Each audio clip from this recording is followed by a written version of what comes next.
spoke with President Obama says Russia is now more isolated than at any other time since the end of the Cold War. But sanctions imposed by the U.S. and European Union don't seem to be stopping Russian President Vladimir Putin. NATO announced that at least 1,000 Russian troops are now operating within Ukraine. Obama had strong words for Russia in a news conference Thursday.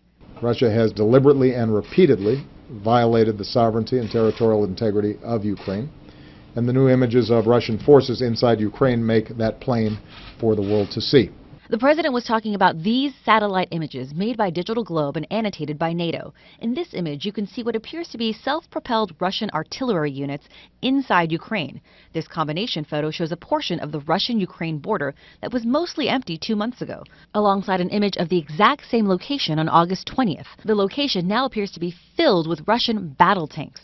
Russia came under fire again as word spread that Ukrainian soldiers have been trapped by pro-Russian separatists in eastern Ukraine. Putin called for their release, quote, so as to avoid any needless loss of life. But his plea comes amid accusations his country has lied about its role in the conflict.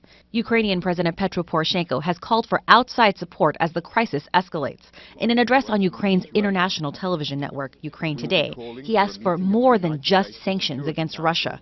The world must respond to the sharp deterioration in the situation in Ukraine. In the meantime, European Union foreign ministers are set to consider harsher sanctions as they meet in Milan on Friday. President Obama expressed confidence in the U.S. sanctions already in place. I think that the sanctions that we've already applied have been effective.